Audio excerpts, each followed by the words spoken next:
anggota DPR dengan sekitar 50 juta uang sewa rumah, saya rasa masih make sense.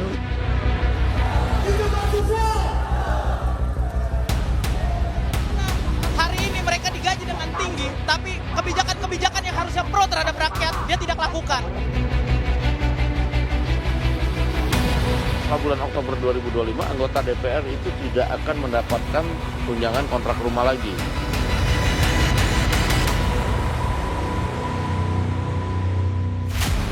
Selain gaji pokok, anggota DPR mendapat berbagai fasilitas dan tunjangan.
Mungkin untuk pengganti rumah dinas yang tidak ada, anggota DPR dengan sekitar 50 juta uang sewa rumah, itu uang kos dengan harga 3 juta sebulan, saya rasa masih make sense dengan tugas-tugas kenegaraan mereka. Jadi perlu diketahui bahwa DPR itu tugasnya bukan hanya rapat-rapat saja, tetapi Nilai fantastis tunjangan yang diterima anggota DPR memicu aksi protes di beberapa kota. Di Jakarta, elemen masyarakat menggelar unjuk rasa 25 Agustus lalu. Mereka mengkritisi kinerja anggota dewan yang dianggap tak sebanding dengan fasilitas yang diterima. Hari ini mereka digaji dengan tinggi, tapi kebijakan-kebijakan yang harusnya pro terhadap rakyat, dia tidak lakukan. Namun mereka mempercepat RUU yang pro terhadap oligarki. Dewan Perwakilan Rakyat ini yang kerjanya kita lihat hanya joget-joget, yang kerjanya hanya tidur. Dia melakukan seenak-enaknya, melakukan kebijakan-kebijakan yang menurut kehendak partai atau berpro terhadap oligarki. Aksi serupa juga terjadi di Kota Medan, Sumatera Utara. Merespon polemik tunjangan rumah 50 juta rupiah per bulan, pimpinan DPR kembali angkat bicara. Wakil Ketua DPR, Suhmi Dasko Ahmad menyatakan, tunjangan rumah 50 juta rupiah per bulan hanya akan diberikan selama 1 tahun, dari Oktober 2024 hingga Oktober 2025 nanti. Uang tunjangan rumah 50 juta rupiah per bulan itu digunakan untuk menyewa atau mengontrak rumah selama 5 tahun. Anggota DPR itu mendapatkan tunjangan perumahan setiap bulannya 50 juta dari bulan Oktober 2024 sampai dengan bulan Oktober 2025, yang mana uang tersebut akan dipakai untuk kontrak rumah selama masa jabatan anggota DPR 5 tahun, yaitu selama 2024 dan sampai dengan 2029. Jadi setelah Oktober 2025, setelah bulan Oktober 2025, anggota DPR itu tidak akan mendapatkan tunjangan kontrak rumah lagi.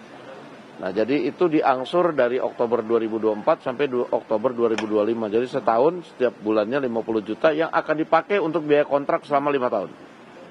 Jadi nanti jikalau teman-teman melihat daftar tunjangan di bulan November 2025, itu yang 50 juta sudah nggak ada lagi gitu ya. Politisi Partai Golkar yang juga mantan anggota DPR, Ridwan Hisyam, meminta DPR tidak membohongi rakyat soal tunjangan rumah 50 juta rupiah per bulan. Ridwan menilai pernyataan pimpinan DPR soal tunjangan rumah hanya sampai Oktober 2025 hanya permainan kata-kata. Kenapa belum? Rakyat dan semua orang tidak bodoh. Mana ada tadi itu berapa? Ya, 50 juta itu sampai untuk Oktober 2025. Untuk Oktober berarti setahun kan? Ya. Ya, setahun. Berarti berapa? 600 juta. 600 juta untuk 5 tahun katanya. Palsu. Nggak mungkin. Tidak mungkin. Oke. Karena anggaran itu sesuai dengan mata anggarannya. Ya. Ada enggak di situ anggaran ini untuk 5 tahun? Tertulis enggak?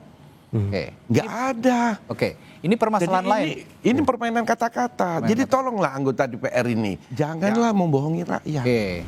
Ini Sementara pegiat demokrasi yang juga Ketua PPHI Julius Ibrani menilai tunjangan rumah DPR menjadi polemik karena kebijakan itu diambil tanpa memperhatikan rasa keadilan dan kepatutan. Makanya saya tegaskan, baca pasal 3 Undang-Undang 17 tahun 2003 tentang keuangan negara, di mana di situ ada wajib untuk memperhatikan rasa keadilan dan kepatutan. Ini harus saya tegaskan, tidak adil dan tidak patut. Tidak adilnya karena situasi seperti ini, tidak patutnya karena pembahasan yang tidak terbuka, publikasi yang tidak memadai, sehingga menciptakan apa? Menciptakan opini di publik, menciptakan asumsi bahwa mereka menerima kemewahan, kami menghadapi kesusahan. Kan begitu.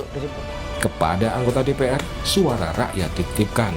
Sudah sepatutnya setiap kebijakan yang diambil di parlemen harusnya berpihak kepada rakyat dan bukan malah mencederai perasaan rakyat. Tim Liputan, Kompas TV.